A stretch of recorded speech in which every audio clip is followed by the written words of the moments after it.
Please welcome Josh Jeanson. Hi, everyone. My name's Josh.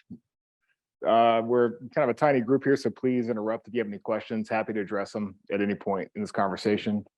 I work for the Penn Center for Innovation. I'm here with my colleague, Pam. Pam's background is ceramics materials. Is that right? My background is kind of like you, mechanical, industrial systems. I went to law school, I'm sorry. And I work for this group, the Penn Center for Innovation, where our goal is to take innovation developed at Penn by graduate students, faculty, and staff, and move them to the commercial sector to benefit the public. That's kind of the impetus of our role here at the university. And it's kind of created as a codification for law for federal funded projects. We work beyond just federally funded projects. And in my role, I engage often with industry partners, investors, so VC, angel investors, sometimes private equity firms. And then I work very often with entrepreneurs, Mark, as he alluded to, and I have had quite a few conversations with entrepreneurs interested in taking technology and moving them to the market. So we work with inventors, understand a pathway to the market, and then do that.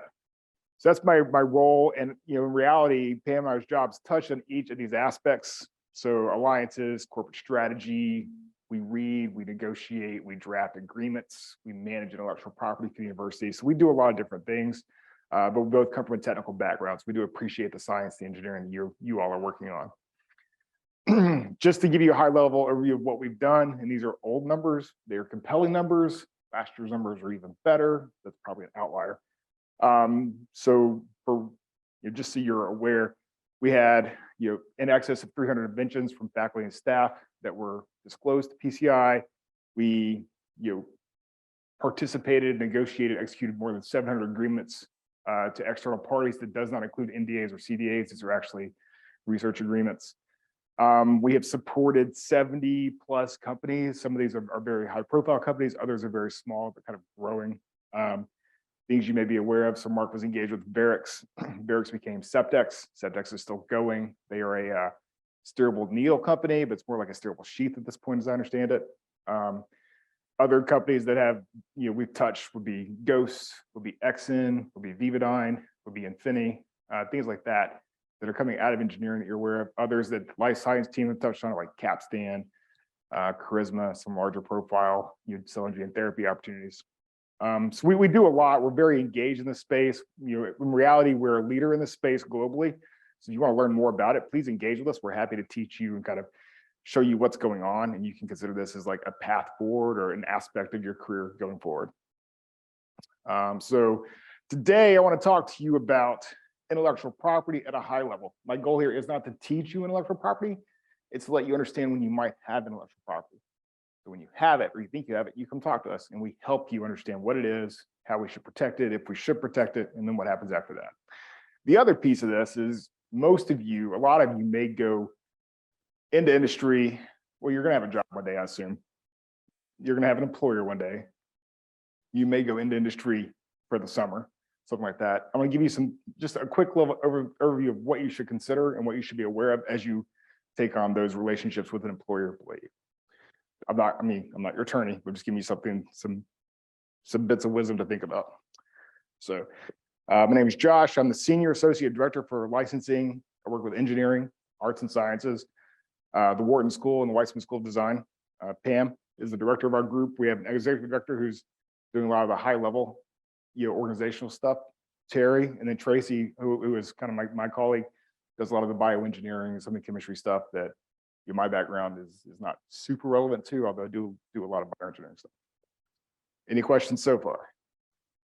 Okay, we got 52 minutes to kill, so please ask as they come up. So kind of an outline of what we're going to talk about today: identifying opportunities for IP, the types of IP that do exist, so you have a sense of that. Working in your obligations to employers, just because you all tend to go to industry, at least for a piece of your curriculum. And then resources at Penn. I'm also, if we have time, going to talk through how I would go through a prior art search, so that as you're thinking about things, or even as you're doing a lit review, you can look to see who's in the space, You can look to see, what activity is there, who you should talk with, or has it already been created as you're like doing a lit review, let's say, for a paper. So, intellectual property. The things to consider when you are looking at a technology is has this been done before? Or if you've done something interesting and novel, you've solved a problem that has not been solved before, or you've solved the problem in a very unique way. If you feel like you've come into that situation, you may have created intellectual property. Intellectual property is a very broad subject, but this is just kind of the thing that I want to stick in the back of your head. If I have done something unique, if I have solved some kind of unique problem, or I think I've been clever about my solution, you may have intellectual property. And it's that simple. Like if you have it, just raise your hand and say, I need to look at this, write a note down. We should look at this later. Just because it could be interesting, it could be compelling, it could be valuable. We just never know. We want to take a look at it. And then what do? You call me. So as we talk about intellectual property, we all know what this is, I presume. You could all probably build this if you wanted to in your basement or your back room or your lab. But I ask you as a group, do you see intellectual property up here? If you do, what is it? What do you see? This is when you can respond if you desire. Yeah. Yeah. So what aspect of this? So you see Pac-Man, you see the game console, you see the software to run it.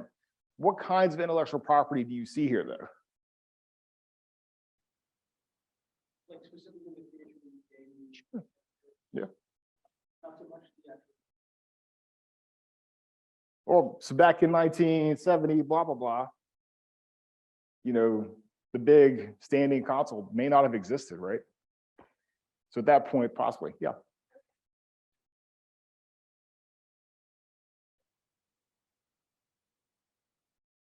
Yeah, you're absolutely right. Yeah, it is not. So we have a lot of IP here, right? Which I'll talk about another problem here in a second, but we have trademarks, right? Pac-Man the game, the name itself has been trademarked. The image of, this is Miss Pac-Man, the image of Miss Pac-Man has been trademarked. The little ghost probably has been trademarked.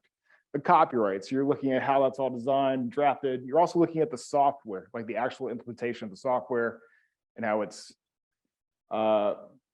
drafted and then deployed. That is all protected via copyrights. And you have patents, right? They're patents on the specific machine, the article of manufacture, how they produced it. Like you said, the components, so the joystick, the buttons, how they interact with the system.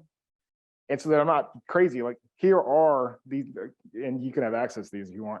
These are hot links to all of those types of protection. And I can go to them here in a minute if you want to see what they look like, but they exist. They're out there. People own these as assets. These are intangible property assets that people still own. I don't think Namco is still in business, but somebody acquired Namco, that company owns these rights. So we'll talk at a high level about the patent. So patent is a right to exclude. The federal government, the US government, and through the PCT treaty, foreign governments have all agreed that we should have some common standard for what a patent presents to you. But what is a patent? A patent is a right for you to exclude the other people, anybody else, the ability to manufacture, produce, sell, practice your patent, right? So you don't get the ability to practice that technology. You get the right to prevent other people from practicing, right? The negative right, and what that allows you to do is walk around with a big stick and say, no, you cannot do this. That's how it works. The big stick being a whole bunch of lawyers, right? Yeah. Yeah. So your IP would be, we'll talk about that in a second. It's gonna be more in the copyright and have to fall within that realm. But common law allows you to have copyrights without actually registering them. They exist by virtue of existing. Yeah. What do you need to file for that? Reproducible, like the time, or that and the data? No, so that's a great question. And there's like a dichotomy there in engineering, like traditional high technology versus life science. So I'll talk about it in just 1 second. So what can be patented? I talked about this just a second ago. So processes, methods, machines, compositions of matter, be it like a unique alloy or be it a new drug therapy, like the actual composition of that structure. And improvements. So if you have a new alloy, but I have an application for that alloy, I could probably patent that application of that alloy. Does that make sense? Any questions there? There are others. You can get a design patent. So doorknobs are a good example, or water spigots are a good example. So Moen will get a design patent on how the water comes out of a faucet, or not how the water comes out, but the design of the faucet the water comes out of, and it doesn't last as long. And then you get patents on plant varieties. So if you create a new variety or unique ornamental, you can get protection from intellectual property on those. And that's actually really big business for some of the agricultural schools. What can you not? Yeah. Just a reminder, there's the online folks. So if you get a question, if you could just repeat it, that would be useful. I mean, Sure. there aren't any questions online. Yeah. Like, Okay. they don't hear what the audience say. Okay. I'll do that. Just one other thing. Can you say something about trade secrets versus? Yeah, we'll talk about that too. All right. And then what can't you get a patent on? Laws of nature. You cannot patent gravity or the mathematical representation of gravity, right? Physical phenomena, abstract ideas. Nothing immediately comes to mind about an abstract idea, but this concept. Yeah, nothing comes to mind. You can't patent those. Back to your question. So literary, dramatic, musical, artistic works, you can't get a patent on those, but you can get a patent on a method to achieve that result. So it's a little complicated there. There are patents like on methods of performing surgeries with some end goal in mind. The question you have with those is it's hard to police or protect those because you're not really sure if somebody else is practicing that. And then inventions which are not useful or would be offensive to public morality. So not useful is a very hard criteria to argue. Everything has some utility. Everything is in some way useful. So it's this specific framework, it has been hard to be used by the patent office to prevent people from getting a patent, right? Even if it's like a periscope useful for walking down the street, there's some form of utility you could argue, and the patent office would say, okay, we appreciate that you've developed a unique periscope for driving a car down the street. It's fine. Offensive to public morality. So I've not seen this ever, used to prevent somebody from getting a patent. There's another one here that's not, is if it's only used for mass destruction with no public utility. So like an atomic bomb may or may not be patentable, but the use of that internal mechanism to generate energy could be patentable because there is utility you could derive from it. Generation of energy, converted into useful energy, right? So it's a really gray area. But in general, if you've made something, you can get a patent on it, provided nobody else has gotten a patent on it.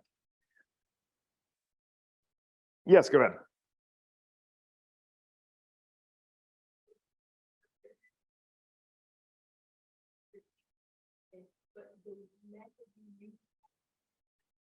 Hmm.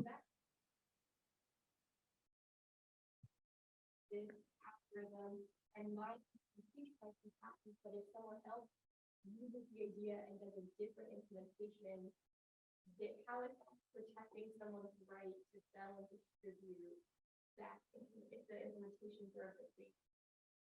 It does. So let me repeat that question for the audience at home. So you've got a concern where you have software that achieves some results. And how do you protect that software, that concept, so that other people cannot practice that software via a patent mechanism?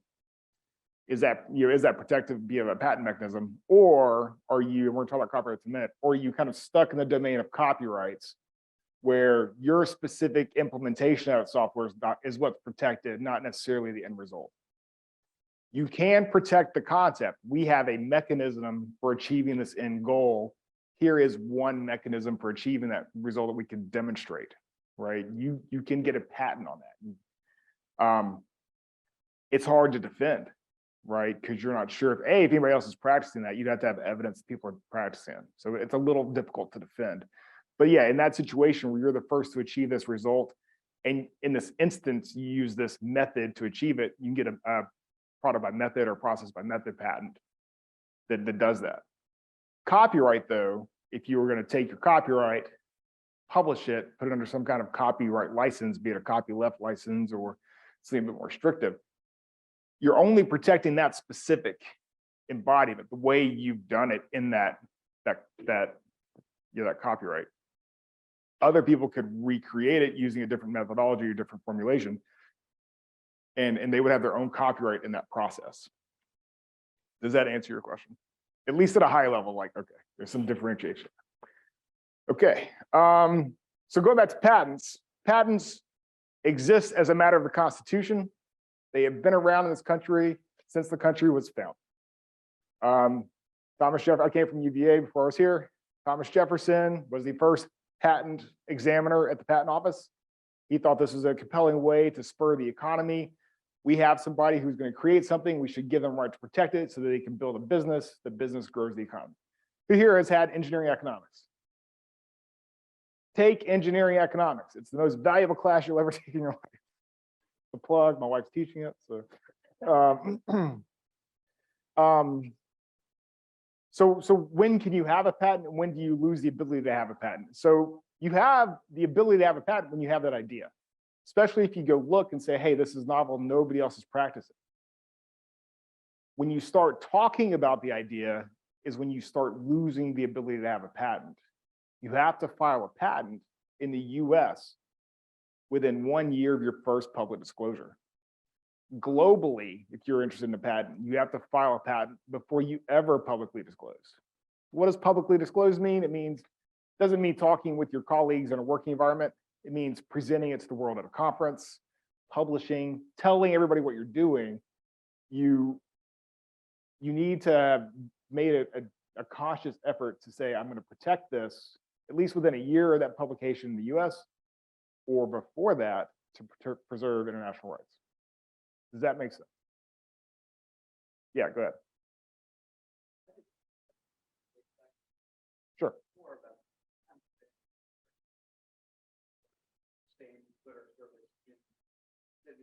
Sure.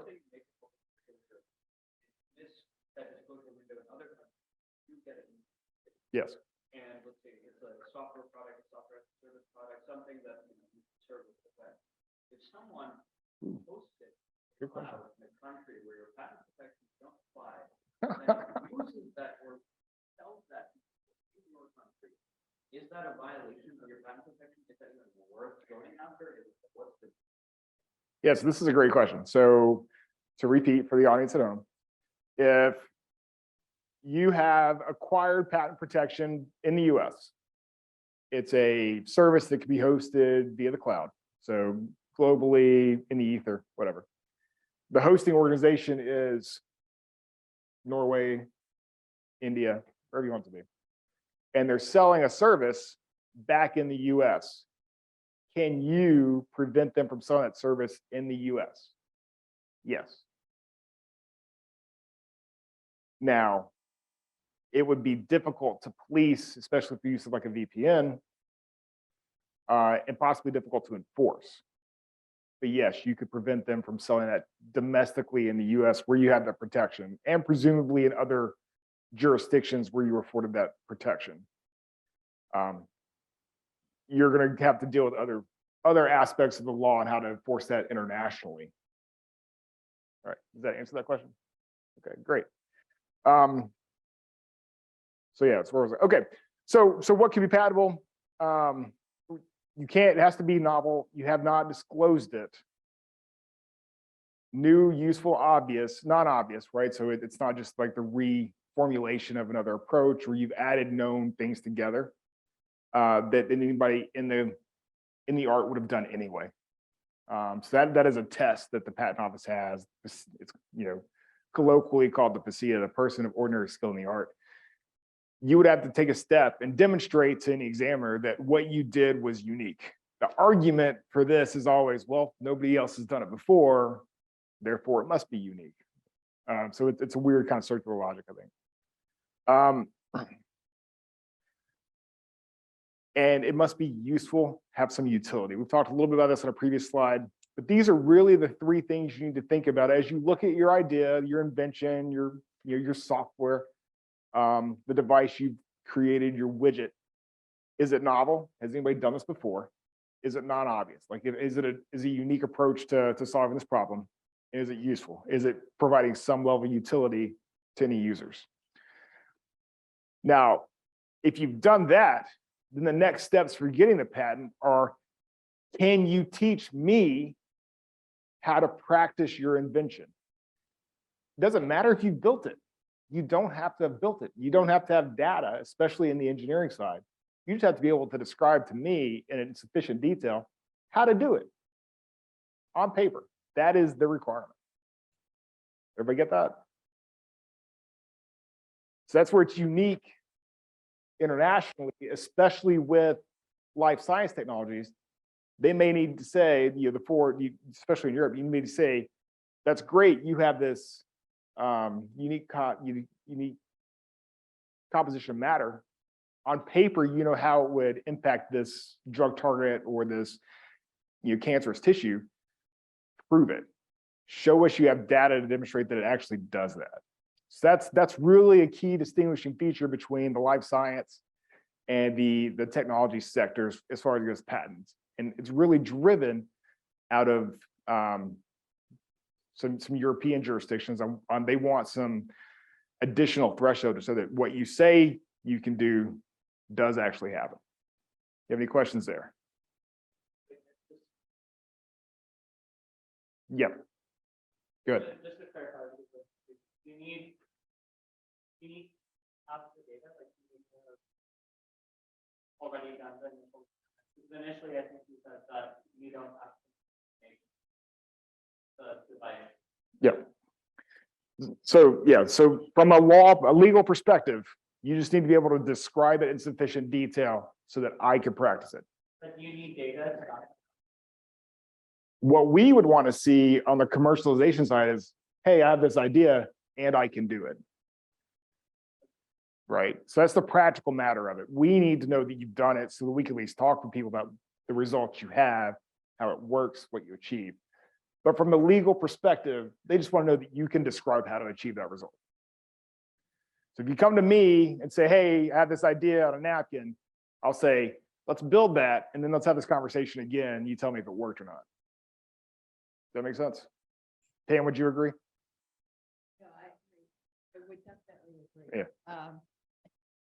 So one of the things he's really pointing out is I've seen it myself in terms of on the physical sciences side, if you have a device in photonics, for example, and you haven't actually built the device, but you can show that it can be made, you can get you can move forward with patenting. But my understanding is on the life sciences side, if you're saying that a particular small molecule is going to have good drug performance, you can't get a patent unless you actually have the empirical data to back that up. Is that fair? Pretty much. Like, all right, so we have How's it's going to be there? She's actually got two questions. Sure. I'll start with the first question from online. In the context of an IP dispute with an institution, do we need written documentation of the development process, or simply the description would suffice? And that's where the follow-up is, or simply how important is the documentation of the development process of a technology? So I'm going to ask you a question back real quick. Your dispute with an institution, is that your dispute with like your employer, or you're arguing with the patent office on your development timeline? If you can clarify, that'll help me, and I can answer both. Okay, with the employer. So there's a whole other conversation about keeping good notes in the lab. I'm sure Mark has that conversation with you, or somebody has a conversation. Like, you need to keep very accurate notes as your process, as you go through your effort here at Penn, according to whatever your program you're in or working on. Those notes do two things. One, it demonstrates that you're working on this diligently. sets timestamps for when you started to have the idea, and it kind of identifies where the idea was created and what obligations you may be under for that idea. So if you started working on something in your undergraduate, you had the idea and just refining it here at Penn, we would like to know that so that we can determine if we even have rights as an institution, or if your rights are subject to some other relationship. Or if it's prior to Penn and you're working on this at your house, it helps us understand if Penn needs to evaluate this in the context, it's Penn IP, Penn property, or it's yours. And you need to make your own decisions, and we can help you kind of think through that. The other important factor is the US is now a first to file system. Previously, it was a first to invent, which means you can go back and show decades of work on a concept and then preempt other people's filings when they have a similar idea. We're no longer in that system as first to file, but your documented evidence helps us create a timeline for how long you're working on it. And then B, this is critical. If somebody else publishes and you file after they publish, you can point out that you were working on this concept prior to learning about the other approach by reading their publication. And that works vice versa. So if you publish and somebody else is like in the space working on your idea, they can rely on their own documents to kind of see if they can get around your publication to say they didn't rely on your publication to come up with the idea. They already had the idea. Does that might be a little muddy. I'm happy to clarify or kind of talk through it, but it is important that you document your work, demonstrate where you're working on it, under what kind of obligations you may be under as an employer-employee relationship, and then that impacts like ownership, decisions that are made down the road. It is important. You should document. Yeah. Understanding what you just said about two people coming up with an invention at the same time, coincidentally, what if two people that have the same patent? See, this is a great question. The question is, if two parties come with the same idea about the same time, can they file? And how does that parsed out at the patent office? It's a very difficult question. Let me point out this. It seems to be that different disparate groups have the similar idea at about the same time. And it's a matter of who knows, like there's like a research in this space. Could be that technology just advances and suddenly there's a new question to solve and people looking at it and trying to solve it. Could be that they're competing, right? There could be some shenanigans going on. So what you would have to demonstrate, so if you're at the patent office, what should technically occur is that the patent examiners should review both. And then as they dig into the background, they should find out who had the invention first, and they should be awarded the patent.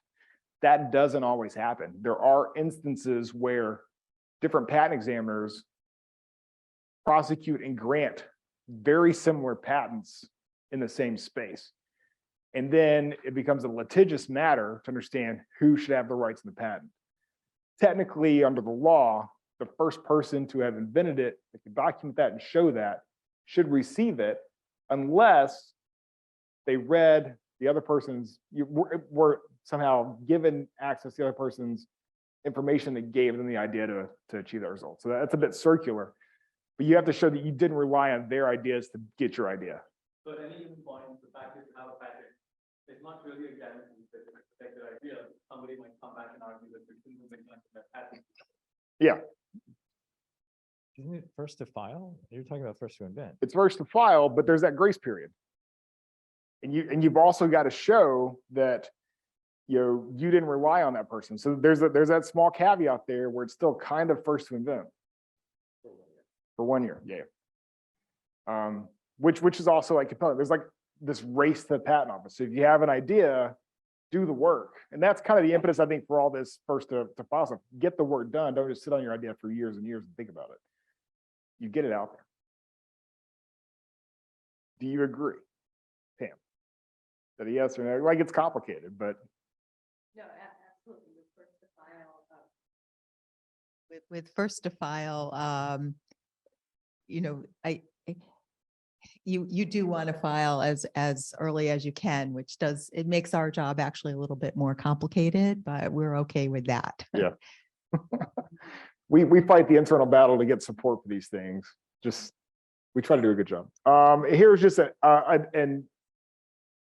short little laundry list of things that would be considered public disclosures.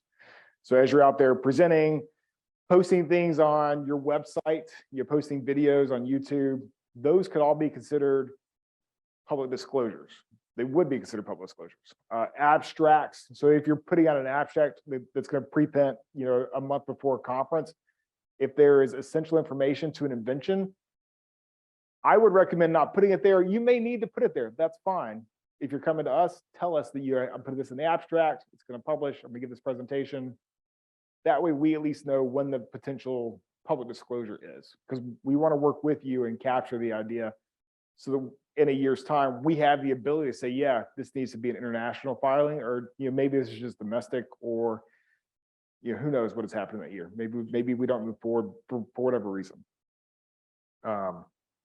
If you do need to have a conversation with a third party, we can help implement a CDA so that it'll maintain that conversation as proprietary and not a public disclosure. What is very interesting here, who here is going to intern next summer, or plans or hopes to intern or spend the summer working for some corporation? I know it happens.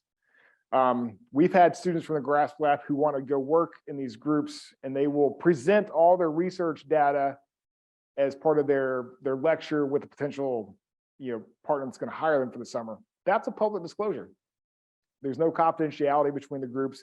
Generally, if they ask you to sign a CDA, it's just one way. So all their information is confidential. None of yours is confidential. So if you're going to do that, reach out to us so we can at least help walk the process of what to do to protect the integrity of your research at Penn before you go off to one of these corporate partners for the summer and you start engaging with them, and vice versa. They're not going to want you to bring in their proprietary information to Penn and kind of muddy the waters of what relationship would control it going forward. All right. There are 2 new messages. Okay, cool. Copyrights. So briefly, copyrights are your expression in a fixed medium. So if you take notes, if you're texting with somebody, if you're drawing, if you build some structure, each of those would be afforded copyright protection.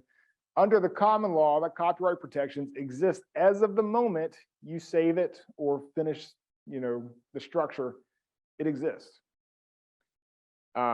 The protection is a little weaker. Like, it's got to be that exact expression that people are copying, which happens especially with art. They will copy the exact expression. I don't want to talk about NFTs or anything like that here, because that's a whole, weird scenario. Please don't ask about NFTs. No, Okay. Great.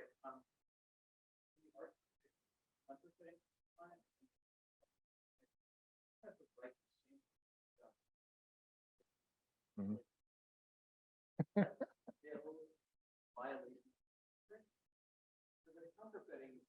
Yep.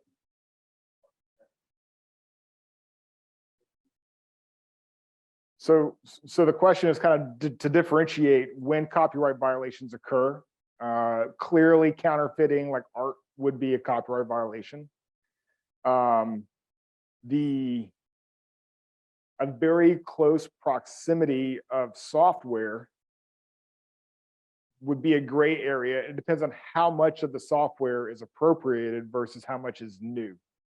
Does it become like a derivative work or a modification, or is it a whole new program? So that would be a legal question to be addressed, right? So I can't give you a simple answer, but really is it 2% of the software is new or 90% of the software is new? And that's kind of how you have to think about that at a high level. All right, thanks for that.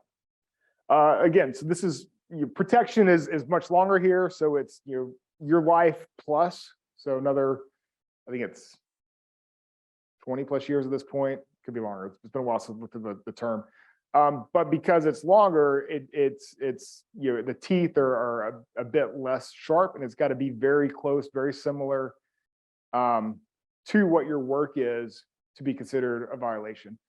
Just as a high level, like in Hollywood, there have been copyright lawsuits based on premises of ideas of movies.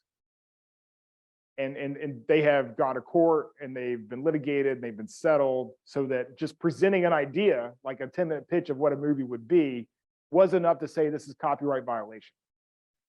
If you think about it, I'm 40-ish, right? So when I was in, I don't know, late middle school, Armageddon came out, Deep Impact came out. If you go look that up, Armageddon was pitched to, where's the Deep Impact? One of those movies was pitched to a few studios. One of the studios that was pitched to developed the other movie, like internally. They thought it was a cool idea. And that was, there was some copyright infringement litigation going on as a result of that. So that does happen, and there are some thresholds that you can look up about what would become copyright appropriation. And copyright vests in the person who did the work. There are situations, but you can't assign that. So if you're creating software for a third party, an employer, let's say, they may own the copyright simply because you did the work for them, you're paid to do that work, and you've agreed to assign your rights in that work to that third party. So how many of you write code pretty regularly? Yeah, so you should pay attention to this, because this will be impactful for your career. She's like, I'm good. All right, yes, Mark. Right, on the header of your software, whatever, copyright, C 2020, whatever, and then you put your name and you put University of Pennsylvania or something like that. What does that mean? Who? Really, it's just saying this is where the copyright would be. Like, this person at this university created this. If you want to talk about getting access to it, talk to this person. It exists as a matter of common law. It's not as strong as federal registration, which you can do. But by identifying who you are as the author, you're identifying that you're asserting your rights in this work. This is your work. You want to maintain it as your work. I would also, for those of you who do write code, be thoughtful about the copyrights you include in the code you write, be it Apache or GPL or BSD or MIT, whatever it is. Be aware of what those obligations are, and how it could be impactful for any further use, how the attribution right is preserved back to you, and what they can do with it. Can they be commercial with it? Do you want them just to make it open source and not commercial? You have that authority as you're building this code. And we are happy to provide guidance and feedback on thoughts on how you should, what kind of copyright or copyleft you include in your code as you're producing it. Trademarks. We all know what these are. Trademarks is kind of how you associate the goodwill of a brand with a product it produces. What's key here is you want to be very, if you're going to go through the path of creating a trademark, you want to be a bit further removed from the actual product you're creating. It'll build a stronger trademark. So prior to 1980, apples were not associated with computers or anything else other than apples and gravity. And the Beatles, today, Apple is synonymous with computers, right? So they have a very strong brand. They've maintained that brand by being very distinct from PC and other, systems out there. But that is the thought process for creating a trademark. The counterpart to that is like Q-tip. These are actually called cotton swabs because Q-tip has become synonymous with cotton swabs. It's losing its value as a trademark. It's much harder to defend Q-tip as a trademark. Same with Kleenex. Same with Xerox back in the day. Although people don't use Xerox as like a copy machine so much anymore. The other is to just go like Nike. Nike's a foot shoe brand, but it's not like synonymous with shoes, so that's a strong way to go. If you're descriptive, it's going to be a much more difficult trademark to protect and preserve over time. We don't do a whole lot with trademarks. I think we've registered a couple, but it's not really something we do on a daily, monthly, yearly basis. And then because Mark asked trade secrets. Trade secrets are what would be patentable. You just don't talk about them. You keep them proprietary. That creates a trade secret. You have to go through some step to maintain that protection. Like you have to put it, in a lockbox or in a safe. The Coca-Cola formula, things like that are considered trade secrets. They make it difficult for anybody outside of a certain few within the company to gain access to them, and they are protected. The problem with a trade secret, it can last forever, provided nobody else figures it out. They figure it out, they can do whatever they want to with it. Publish it, use it for themselves, whatever. My brother-in-law is a chemical engineer by training.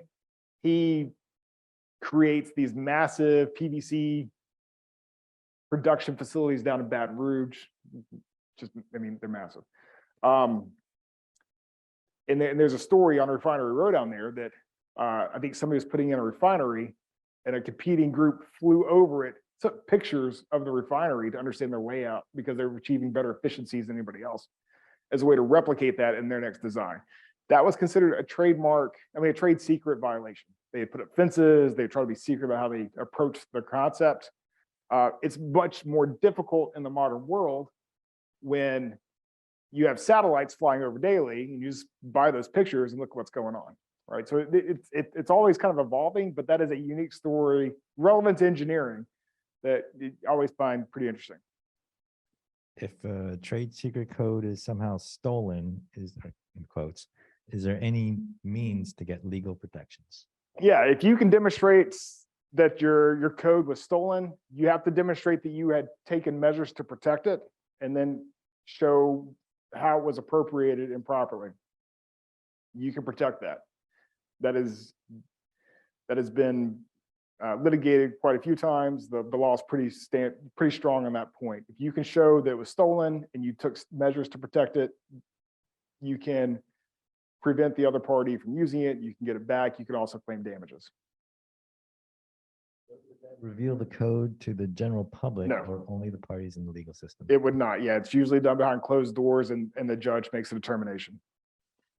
At least the cases I've read, that's how it was. And so what goes out to the public is we take for granted this occurred. We're trying to understand what the damages are. Like, was it really damaged? Did they also actually protect it? Not necessarily what that trade secret is, not what the secret recipe is, and the secret, combination or whatever.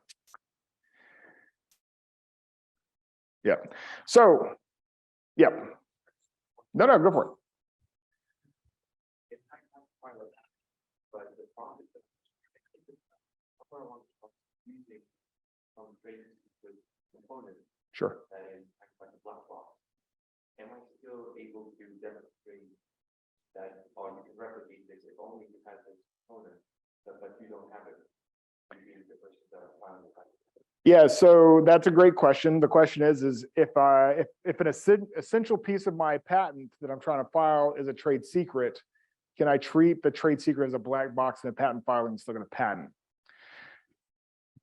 The reason you get a monopoly on a patent is because you're willing to teach the whole world how to practice it once your monopoly expires. That is like the philosophical justification for patent. A good patent attorney would say, we can do that. So what I would argue is if it's an essential component to how you achieve your patent, how you practice your patent, you're gonna have to disclose it. Otherwise, the patent examiner says, you have not taught me this step. You've just kind of glossed over it or pointed me to a black box that I can't see. But a strong patent attorney would probably say there are ways we could structure this so that you don't have to talk about that step. What you're achieving is the last 3 steps without talking about the first step, that is the black box. I'm not advocating you do that. I'm more talking about, in practice, how it's done. Philosophically, if you're going to get a patent, you need to teach everybody how to do it. That's what would justify the patent.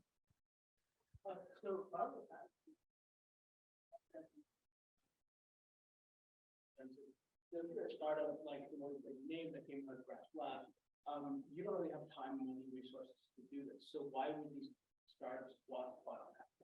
So you put that. Sure. And Mark, feel free to weigh in if you want to. So if you're working on a project as a grad student employee of Penn, and you say this is an interesting idea, there's possibly a startup opportunity here. You talk with your advisor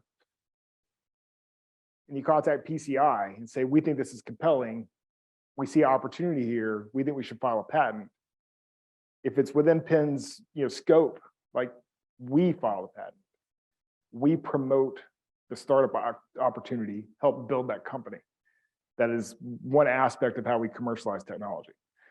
So if any of you have an idea, it's within the scope of what you're doing here at Penn, you think it's really compelling, you talk to us, we have a cool idea, we think we should patent it, we have aspirations of building a company, help us do that.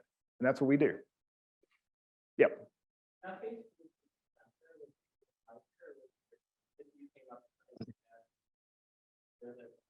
Yeah, so that's a question we go through as part of our process. The question is who is an inventor? And that's a slide that's in the supplements here. If we need to go down to it, we can, but I can talk about it at a high level just to kind of clarify that question. Inventors are the people who actually contributed to the novelty of the invention. It's not authorship. Authorship is everybody who helped you, supported you, got data for you, did some work, and you feel you rose to a level of being included on that attribution. Inventorship means they contributed. It may be you and your advisor, it may be you and your colleague, it may not be your advisor at all, you know. And that's part of our job to understand who the inventors are.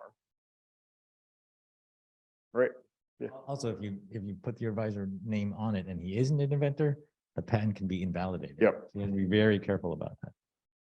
But actually, just this is bringing up something I think that is really important that the students would also might not want to know. How do you decide who owns a patent? You know, like in undergrads versus master students or graduate students. Yep. So that's a great question, and I'll address that in this next point. So, did you have another question? Anybody else?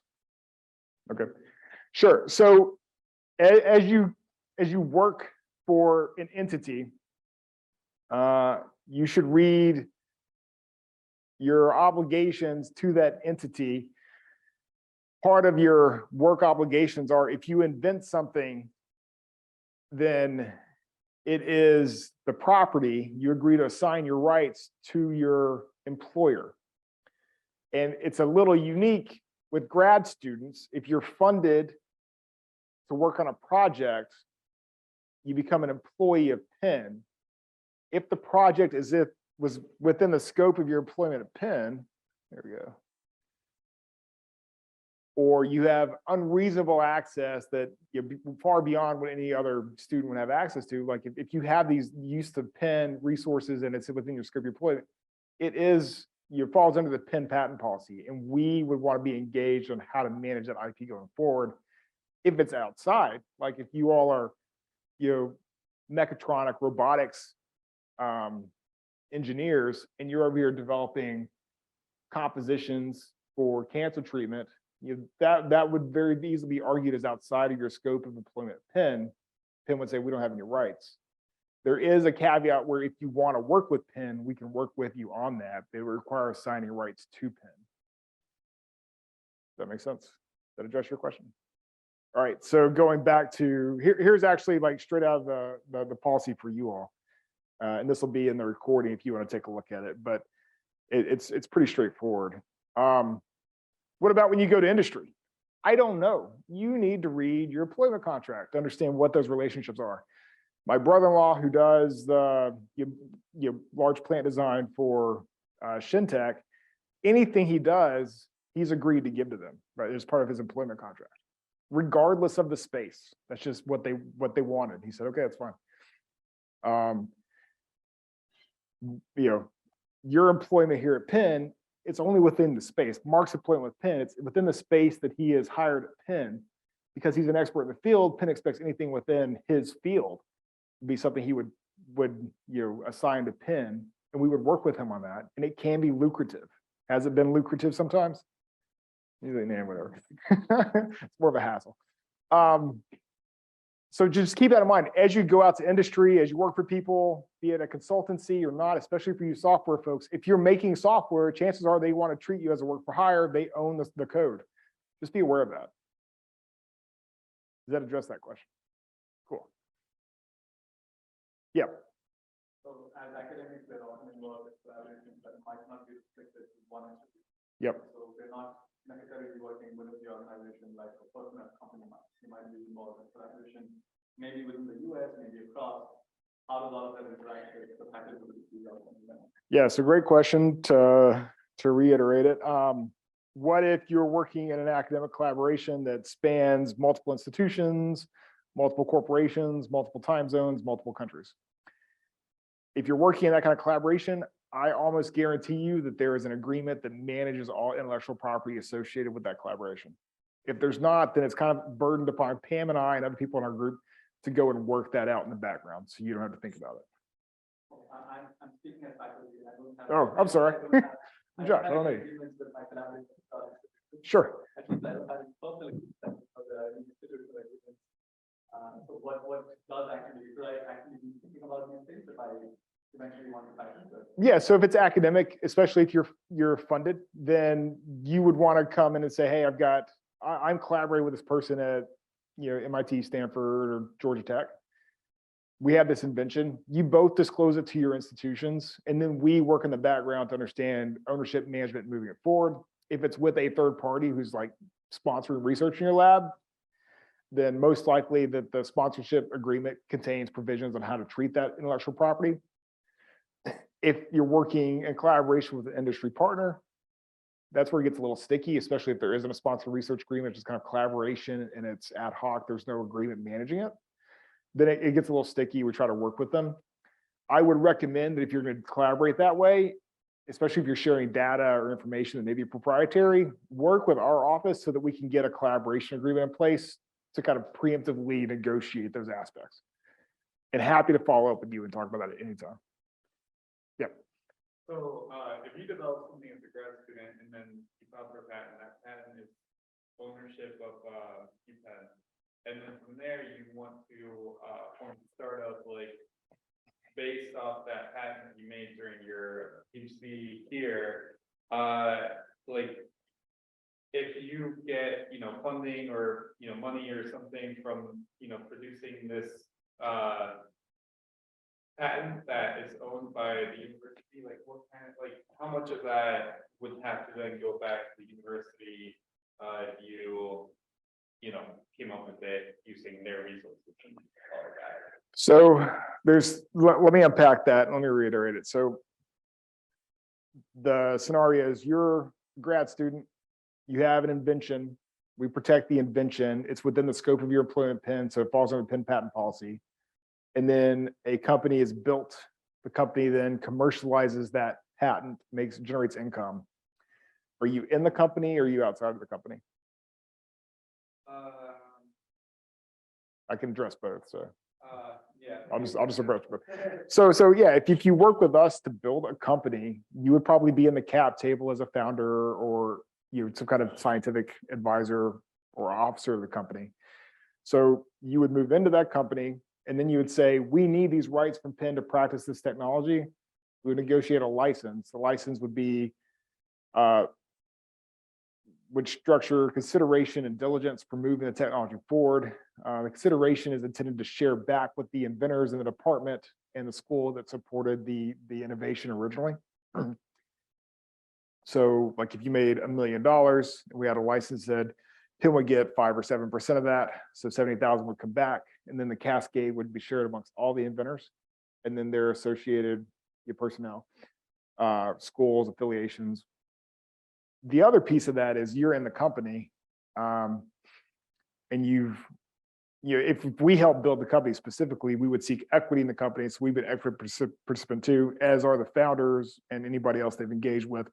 You're out there doing your commercial work and you're growing that direction. So you would have kind of two prongs in that scenario where you're in the company and you're also getting compensated based on any value generated back to the university. Does that address your question? Yeah. Is it clear? Okay. Yes, sir.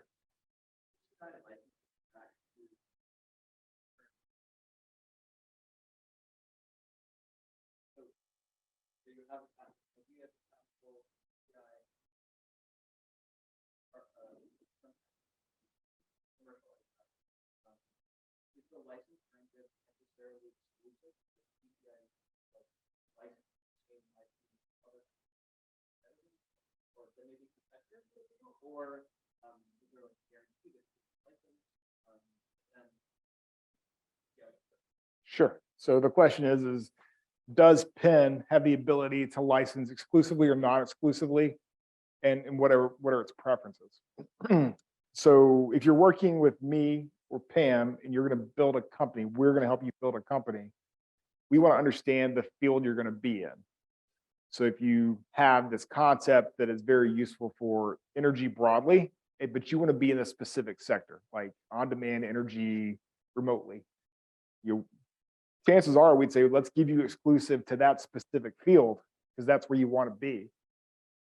And then and consider other opportunities for other fields where you do not want to be, just in case there is like another player who wants to be in that space. If you are very specifically, an ovarian cancer therapeutic and you want to build a company, we're probably going to say, let's do exclusive rights to the only field it could possibly be to this company. Let's work to build that company. So it really depends on, the technology, the market, the opportunity, and kind of how it's financed. The other piece of this is if we build a company, we can get it financed. They may come in and say, we demand everything, so we don't know where we're going yet. We want to give them that latitude, but they demonstrate to us they're not moving in directions that are profitable or they're not being successful in areas, but we have other partners who are interested, then we would have a conversation about pulling those rights back in and licensing it to another party. But we would do that with the inventors so that they are aware of what's going on, appreciate what's going on, and are supportive in theory of what's going on. Yes, sir.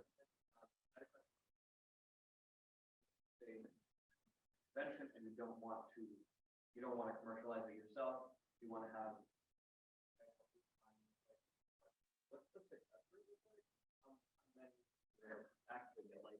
So that's a fantastic question.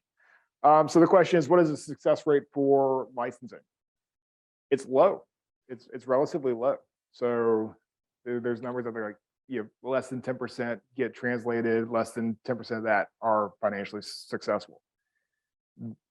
Frankly, the benefit of Penn is that we are one of the most successful organizations globally at this. So that's why I encourage you to at least think about the idea with us, because we've got a pretty strong track record. If you know the statistics for the actual number of percentage of patents that are filed that actually generate money. Yeah, it's like 10% and 10%. Maybe it's 1% and 10%. I mean, for everyone who files a patent, it's like a tiny fraction. Yeah, it is a very tiny fraction. It's a very tiny fraction. And then the reality in this space, often like large groups, large, component manufacturers or companies are a little reluctant to enter a license until there's assured, until either the patent issues or it's assured that they're going to need that patent to move forward, or which we see more and more often, which is kind of a trend in our industry. There's a company that has been built that has demonstrated that there is a product that people want to buy in that space, and then they acquire and blow it up. I think that's really what we're seeing more and more often. Yes, sir. There was a student named Inventor that they're very enthusiastic about, Mhm. and they want to start a company. They come to you at CPI and say, I'd like to go through the process of patenting. And CPI decides that maybe it was not the right time to patent, or it's not an idea that they Does the student have any recourse, or do they have any way to patent it outside of the Sure. CPI? So if a student comes in, and asks Penn to patent, just to reiterate, and Penn chooses not to move forward for any given reason, the faculty can request that we give rights back to them so they can manage it independently. Maybe another interesting number to give is about how much does it cost to patent? So how much is the university actually spending as opposed to someone who wanted to do it themselves? Yeah, so that's a great question. Domestically in the US, if you're looking at patent all the way through, you're looking at 25 to 50K. If you're looking to start entering foreign jurisdictions, you're looking at 100 to 500K.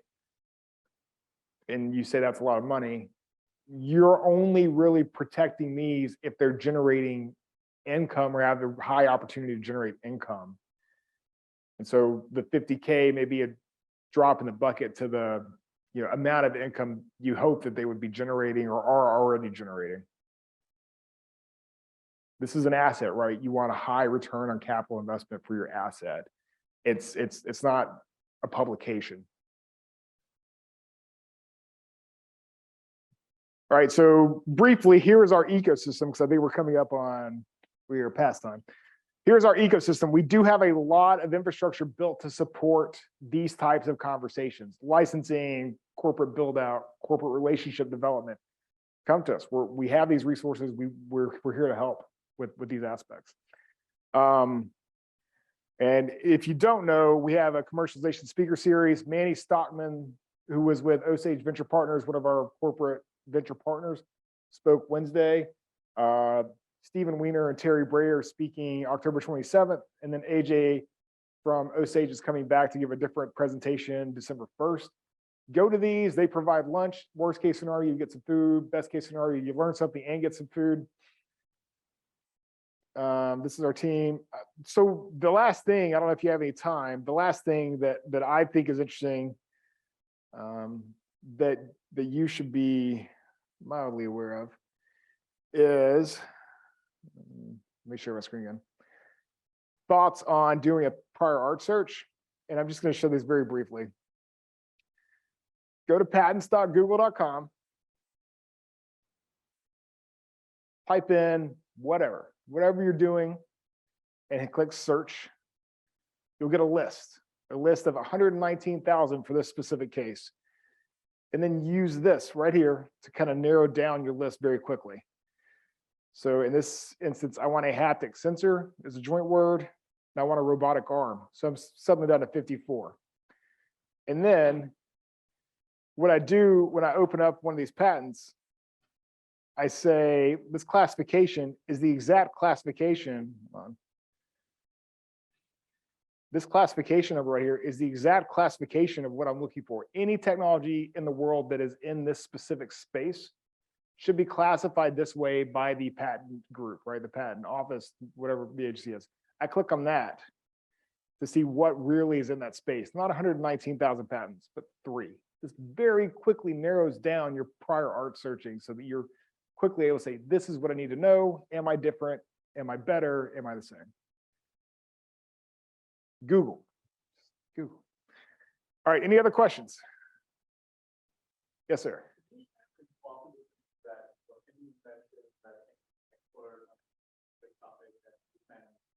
Has made that the patent office really has the right experts to evaluate these novels, whether it would be different from all the hundreds of thousands of patents that are likely published in a small neighborhood that patent.